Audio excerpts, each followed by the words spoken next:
Hello అండి అందరికీ. అనుకోని ప్రేమ పార్ట్ 66. ముహూర్తం ఖరారైన మరుక్షణం నుంచి వసు వాళ్ళ ఇల్లు కలకలలాడటం మొదలవుతుంది. సుందరమ్మ గారు ఉదయం నుంచే పనులలో నిమగ్నమవుతారు. వంట మనిషికి కావలసిన సరుకులు చెప్పటం, బంధువులకు ఫోన్ చేసి పెళ్లి గురించి తెలియచేయటం, ఇంటిని శుభ్రం చేయటం వంటి పనులలో ఆమె క్షణం కూడా తీరిక లేకుండా గడుపుతుంటారు. వసు అయితే తన గదిలో పెళ్లి పత్రికలు చూసుకుంటూ మురిసిపోతుంది. తనకు కాబోయే భర్త రాహుల్ గురించి కలలు కంటూ సిగ్గుతో తనలో తాను నవ్వుకుంటుంది. రాహుల్ వాళ్ళ ఇంట్లో కూడా సందడి మొదలవుతుంది.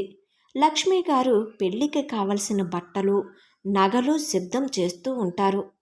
వెంకటేశ్వర్లు గారు తమ స్నేహితులకు, బంధువులకు స్వయంగా వెళ్ళి ఆహ్వాన పత్రికలు ఇస్తూ ఉంటారు. ఇలా పెళ్లి పనులు జరుగుతూ ఉండగా ఒకరోజు రాహుల్ వాళ్ళ అమ్మ లక్ష్మి మరియు నాన్న వెంకటేశ్వర్లు వసు వాళ్ళ ఇంటికి వస్తారు. పెళ్లి పనుల గురించి మాట్లాడుకుంటూ సరదాగా కబుర్లు చెప్పుకోవటం మొదలు పెడతారు. సుందరమ్మగారు అందరికీ కాఫీ, స్నాక్స్ తీసుకువస్తారు. వాతావరణం అంతా ఆహ్లాదకరంగా ఉంటుంది. రాహుల్ మరియు వసు ఒకరి ప్రక్కన ఒకరు కూర్చుని పెళ్లి గురించి మాట్లాడుకుంటూ ఉంటారు. ఇంతలో ఆదిత్య ఆఫీస్కి వెళ్ళటానికి తన రూమ్ నుండి మెట్లు దిగుతూ క్రిందకు వస్తాడు. అతనిని గమనించిన రాహుల్ వాళ్ళ అమ్మ లక్ష్మి గారు ఆదిత్య వైపు చూస్తూ ప్రశ్నార్థకంగా ఫేస్ పెట్టి, ఆదిత్య బాబు, మీ పెళ్ళైన తర్వాత కూడా నీ భార్యను చూడలేకపోయాను. ఒకసారి మాకు పరిచయం చేస్తావా అంటుందామే. అవునయ్యా, నీ భార్యను చూడాలని మాకు కూడా ఆసక్తిగా ఉంది. ఎప్పుడు తీసుకువస్తావు ఇంటికి అంటాడు వెంకటేశ్వర్లు. ఆదిత్య వాళ్ళిద్దరి నుండి ఆ ప్రశ్న వినగానే ఒక్కసారిగా కంగారు పడతాడు. నేను ఇక పైకి కూడా రాలేనంతగా కూరుకుపోయే రోజులు రానే వచ్చేశాయి అన్నమాట అని అనుకుంటూ, అదేమిటంటే ఆంటీ, అంకుల్, మా పెళ్ళి హడావడిగా జరిగిపోయింది కదా. ఛాయ ఇప్పుడు తన పుట్టింటికి వెళ్ళింది. అక్కడ కొన్ని ఇంపార్టెంట్ పనులు ఉండటం వలన అంటాడు ఆదిత్య. ఓ అలాగా, మరి ఎప్పుడు వస్తుంది తిరిగి? తన ఆడపడుచు పెళ్ళికి అయినా వస్తుందా అంటుంది లక్ష్మి. ఆ వస్తుందంటే తప్పకుండా వస్తుంది. వసు, రాహుల్ గారి పెళ్ళి మా ఇద్దరికీ ముఖ్యమైన రోజే కదా, కానీ అప్పుడే చూడటానికి కుదరదు. పెళ్లి హడావిడిలో అందరికీ కలవటానికి అంత సమయం ఉండకపోవచ్చు అంటాడు. వెంకటేశ్వర్లు కొంచెం అనుమానంగా ఆదిత్య వైపు చూస్తాడు. ఆదిత్య మాటల్లో ఏదో తడబాటు అతడు గుర్తిస్తున్నట్లుగా. పుట్టింటికి వెళ్ళిందా? పెళ్ళయ్యి ఎన్నో రోజులు కూడా కాలేదు కదా, అప్పుడే వెళ్ళిపోవడం ఏంటి? కొంచెం విచిత్రంగా ఉందే అంటాడతడు. ఇంతలో సుందరమ్మగారు కల్పించుకుంటూ, అలా కాదు అల్లుడు గారు, అటువంటిదేమీ లేదు. కొత్తగా పెళ్ళైన అమ్మాయి కదా, అప్పుడప్పుడు పుట్టింటికి వెళ్ళి రావాలని ఉంటుంది. ఆదిత్య కూడా వెళ్ళి తీసుకువస్తున్నాడు. పెళ్ళికి తప్పకుండా వస్తుంది. మీరు దాని గురించి ఏమీ ఆలోచించకండి అంటుంది. సుందరమ్మగారు పరిస్థితిని చక్కదిద్దడానికి ప్రయత్నిస్తారు. కానీ రాహుల్ వాళ్ళ అమ్మా నాన్నల అనుమానం మాత్రం పూర్తిగా తీరదు. అవును నాన్న, వాళ్ళు చెప్పేది కూడా నిజమే కదా, కొత్తగా పెళ్ళైన వాళ్ళకి అలా ఉంటుంది. మనం పెళ్లిలో కలుద్దాంలేండి, ఇప్పుడు దాని గురించి ఎందుకు అంటూ రాహుల్ కూడా ఆదిత్యకు మద్దతుగా మాట్లాడతాడు.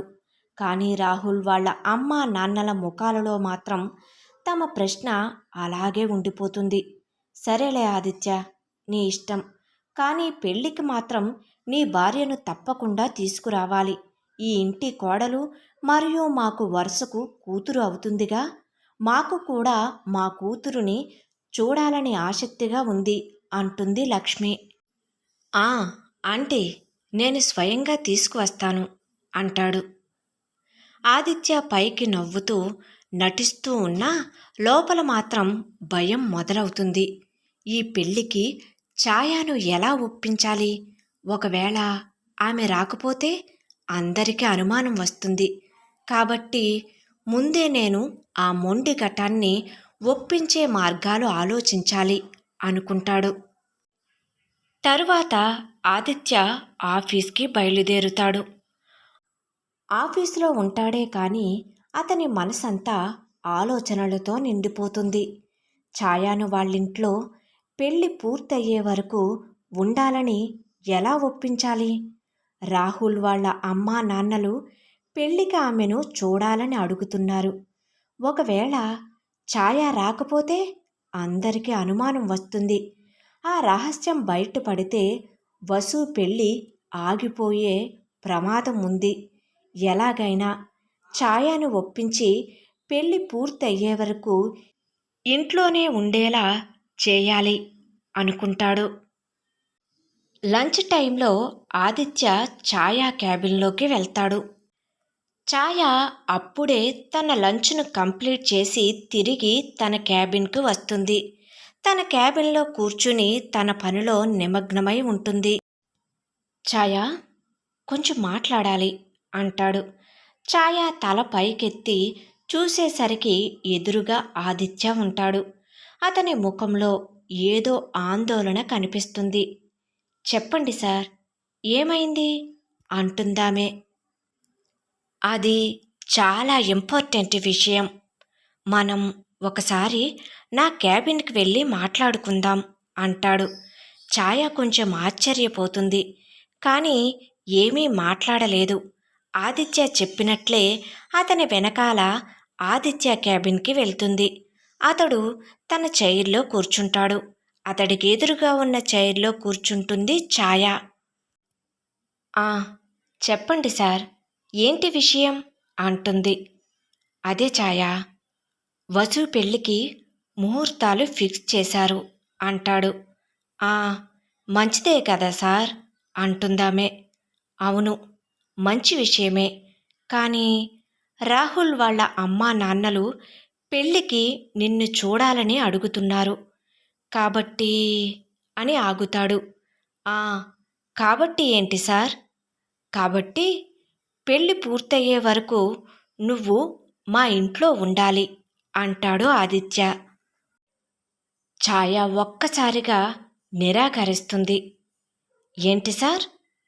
ఏదో మీ నాన్నమ్మగారు మరియు వసునే కాబట్టి మీ ఇంటికి అలా 2 సార్లు రావటానికి ఒప్పుకున్నాను తప్ప ఇప్పుడు అందరి ముందు నేను మీ భార్యగా ఎలా నటించగలను?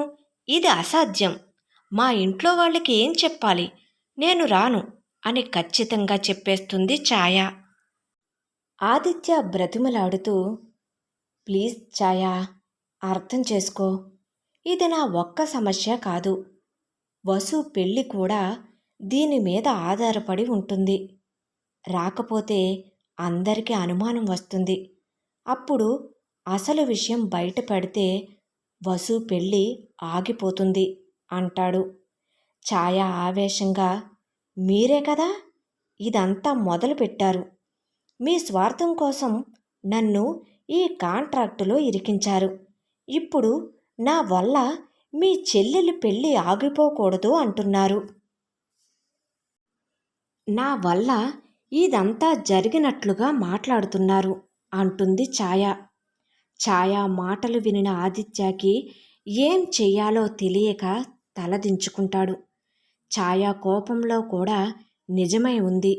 నా స్వార్థం కోసమే ఆమెను ఇబ్బంది పెడుతున్నాను అనుకుంటాడు.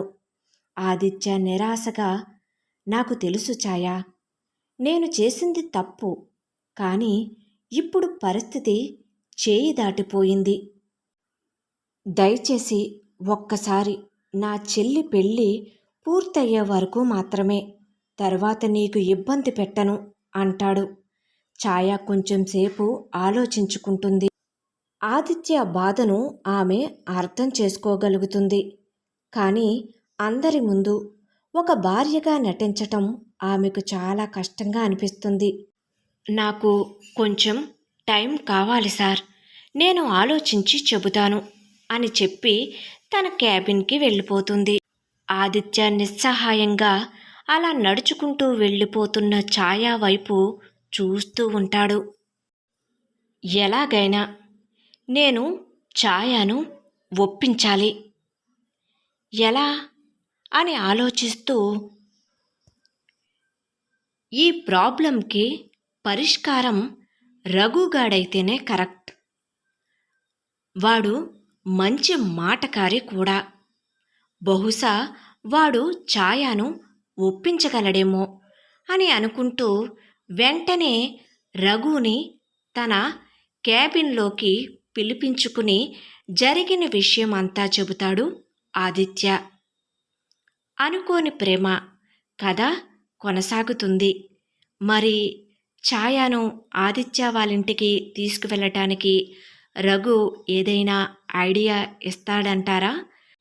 మరి ఏం జరుగుతుందో తెలియాలంటే నెక్స్ట్ ఎపిసోడ్ వరకు ఆగవలసిందే. ఈ కథను పూర్తిగా వినిన తర్వాత మీకు నచ్చినట్లయితే తప్పకుండా లైక్ చేయండి. అదేవిధంగా దయచేసి సబ్స్క్రైబ్ చేసుకుని ఎంకరేజ్ చేయగలరు. Thank you.